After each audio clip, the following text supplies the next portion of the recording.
السلام علیکم۔ آج کی کہانی کا نام ہے قبر کی دلہن۔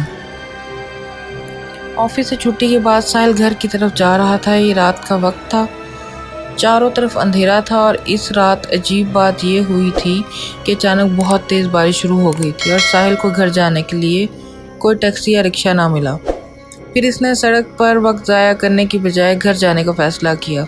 اب چونکہ بارش بھی تھوڑی کم ہو چکی تھی، اس لیے وہ پیدل ہی گھر کی طرف روانہ ہوا۔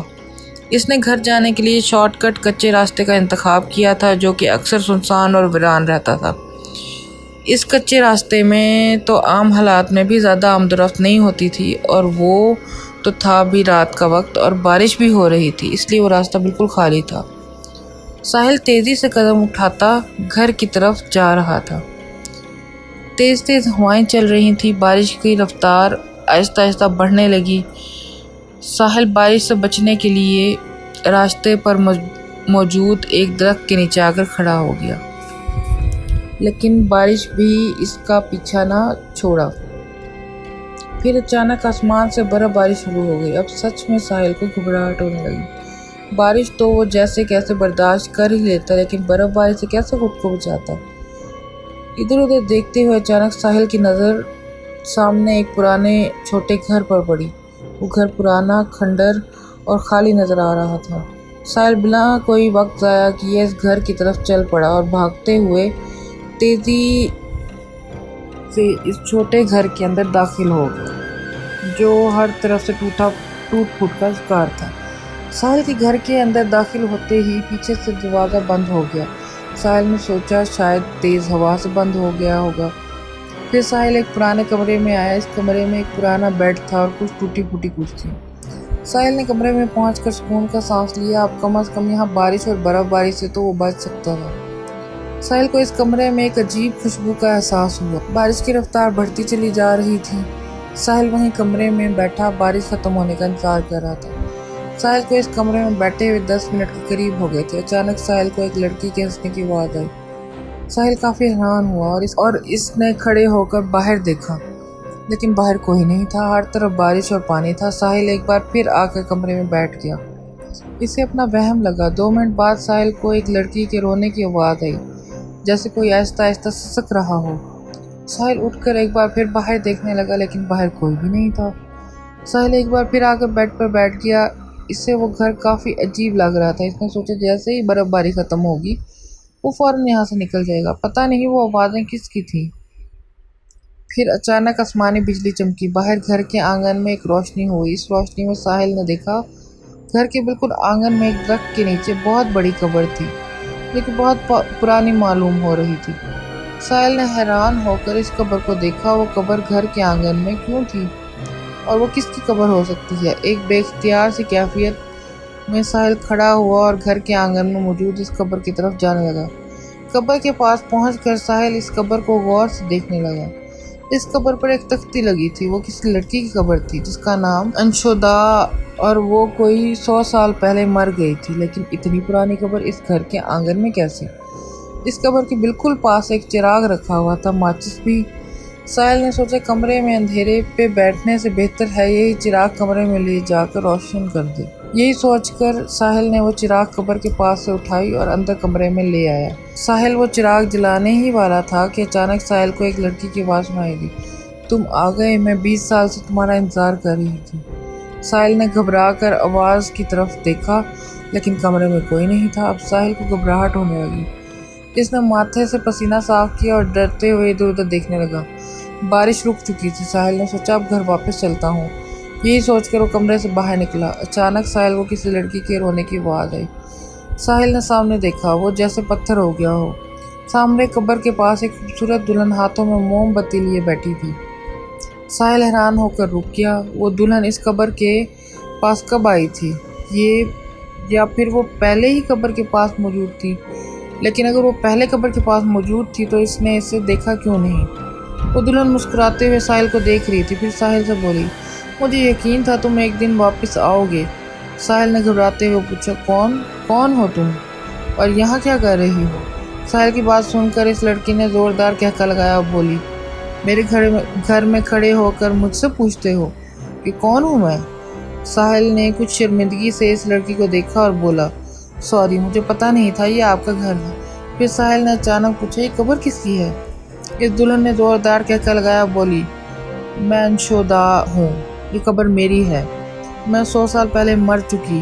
پھر ایک چڑیل نے کہا، 100 سال بعد ایک آدمی آئے گا اور وہ اس قبر کے چراغ کو جلائے گا اور تم اس سے شادی کر لینا، پھر تم دوبارہ زندہ ہو جاؤ گی۔ ساحل نے خوفناک انداز میں اس لڑکی کو دیکھا اور گھبراتے ہوئے بولا، مجھے اب چلنا چاہیے۔ یہ کہہ کر ساحل باہر کی طرف بڑھا۔ جب اس لڑکی نے کہا، 100 سال بعد اس گھر میں کوئی آیا ہے، اب تم یہاں سے کبھی باہر نہیں نکل سکتے۔ آہستہ آہستہ اس خوبصورت دلہن کی شکل تبدیل ہونے لگی، بڑے بڑے دانت نکل آئے۔ ساحل بھاگتے ہوئے گھر کا دروازہ کھولنے لگا، لیکن گھر کا دروازہ کھول ہی نہیں پا رہا تھا۔ وہ لڑکی باہر کھڑی ہنستی ہوئی ساحل کو دیکھ رہی تھی۔ ساحل نے دیوار پر چڑھنے کی کوشش کی، لیکن دیوار پر ہاتھ رکھتے ہی اس سے کرنٹ لگا۔ وہ لڑکی بولی، یہ چڑیلوں کا گھر ہے، اب تم یہاں سے کبھی باہر نہیں نکل سکتے۔ ساحل نے جیسے اس کی بات نہیں سنی، وہ پھر ادھر ادھر بھاگتا رہا تاکہ اس گھر سے باہر نکل سکے، لیکن اس گھر سے نکلنے کا کوئی راستہ نہیں تھا۔ پھر ساحل ایک دوسرے کمرے میں گھس گیا اور دروازہ اندر سے بند کر لیا، لیکن اس کمرے میں ایک بہت بڑی بلی تھی جو بیڈ پر سو رہی تھی۔ وہ بلی ساحل کو کمرے میں دیکھتے ہی ساحل پر حملہ کرنے لگی۔ ساحل جلدی سے دروازہ کھول کر باہر نکلا، سامنے وہی دلہن کھڑی تھی۔ اب دلہن نے ساحل سے کہا، مجھ سے شادی کر لو، نہیں تو مر جاؤ گے۔ ساحل، تم ایک چڑیل ہو اور میں انسان، ہماری شادی کبھی نہیں ہو سکتی۔ وہ چڑیل آگے بڑھی اور بولی، اگر تم مجھ سے شادی نہیں کی تو مر جاؤ گے۔ یہ کہہ کے وہ دلہن جو اب چڑیل بن چکی تھی آگے بڑھی اور ساحل پر حملہ کرنے کی کوشش کرنے لگی۔ یہاں ساحل وہاں سے بھاگا اور پھر چڑیل اس کے پیچھے بھاگنے لگی۔ چڑیل کہہ رہی تھی، مجھ سے شادی کر لو، میں تمہارا اتنا انتظار کیا، آج تمہیں جانے نہیں دوں گی۔ ساحل بھاگتا رہا، بھاگتے بھاگتے وہ ایک غار نما کمرے میں داخل ہوا، لیکن وہ کمرہ ختم ہی نہیں ہو رہا تھا۔ وہ بھاگتا جا رہا تھا، لیکن اس کمرے کا کوئی دروازہ نہیں تھا۔ پھر وہ ایک خوفناک تہہ خانے میں پہنچ گیا جہاں ہر طرف خون کی بدبو تھی، خوفناک کھوپڑیاں پڑی ہوئی تھیں۔ وہ دلہن ساحل کے پیچھے پیچھے کمرے میں آئی اور بولی، جب تک تم مجھ سے شادی کے لیے راضی نہیں ہوتے تم اس تہہ خانے میں بند رہو گے۔ یہ کہہ کر وہ دلہن وہاں سے چلی گئی۔ تہہ خانے کا دروازہ خود بخود بند ہو گیا۔ ساحل کا تہہ خانے میں دم گھٹنے لگا۔ اس کی سمجھ نہیں آ رہا تھا وہ کیا کرے اور کیسے نکلے اس تہہ خانے سے باہر۔ ساری رات وہ یہی سوچتا رہا، یہاں تک کہ صبح ہو گئی۔ وہ تہہ خانے میں بند رہا۔ صبح چڑیل دلہن ساحل کے پاس آئی۔ اس دلہن کے ہاتھ میں کچھ پرانے زیور تھے۔ اس نے ساحل سے پوچھا، کیا تم مجھ سے شادی کرنے کے لیے راضی ہو؟ ساحل نے کہا، ایسا کیسے ہو سکتا ہے، تم ایک روح ہو اور میں انسان، ہم دونوں کی شادی کبھی نہیں ہو سکتی، تم پلیز مجھے جانے دو۔ انشودہ نے غصے سے وہ زیور پھینک دیے اور بولی، جب تم سے شادی کر کے تمہارا خون نہیں پیوں گی میں اس قبر سے آزاد نہیں ہو سکتی۔ جب تک تم مجھ سے شادی کرنے کے لیے راضی نہیں ہوگے اس تہہ خانے میں بھوکے پیاسے سڑتے رہو۔ ساحل کے لیے یہ حکم دے کر انشودہ تہہ خانے سے باہر نکل گئی۔ دروازہ خود بخود بند ہونے لگا۔ ساحل کے لیے اس مصیبت سے بچ نکلنے کا کوئی راستہ نہیں تھا۔ دونوں طرف کھڑی موت تھی۔ وہ بھوکا پیاسا 2 دن سے ایک تہہ خانے میں بند تھا، اب موت اسے اپنے سامنے دکھائی دے رہی تھی۔ سوچتے سوچتے اس کی آنکھ لگی، اسے نیند آ گئی۔ ساحل نے خواب میں ایک عامل کو دیکھا اور اس عامل نے ساحل سے کہا، بیٹا تم اگر اس قبر والی دلہن سے چھٹکارا پانا چاہتے ہو تو تمہارے گلے میں جو تعویذ ہے اسے اس قبر میں ڈال دو۔ ساحل نیند سے جاگ گیا اور اس کے ماتھے پر پسینہ تھا۔ اس نے اپنے گلے میں تعویذ کو دیکھا اور فیصلہ کیا کہ اس تعویذ کو اس قبر میں ڈال دے گا۔ رات کو جب انشودہ دلہن اس کے پاس آئی اور اس نے ساحل سے اس کا فیصلہ پوچھا تو ساحل نے کہا، میں تم سے شادی کرنے کے لیے تیار ہوں، لیکن میری ایک شرط ہے، شادی ہم اس قبر کے پاس کریں گے۔ انشودہ خوشی خوشی راضی ہو گئی اور ساحل کو باہر لے گئی۔ پھر انشودہ تیار ہوئی اور اس نے زیور پہنے اور اس قبر کے پاس آ کر بیٹھ گئی۔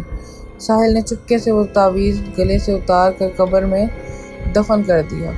تعویذ دفن کرنے کے 1 منٹ بعد ہی ہر طرف دھماکہ ہونے لگا، ہر طرف دھواں اٹھنے لگا۔ ساحل نے جب اپنے چاروں طرف دیکھا تو وہ حیران رہ گیا۔ وہ کسی قبر کے پاس نہیں، ایک درخت کے نیچے کھڑا تھا اور وہ خالی درخت اور وہ خالی گھر بھی غائب ہو چکا تھا۔ ساحل نے خدا کا شکر ادا کیا اور گھر کی طرف روانہ ہوا۔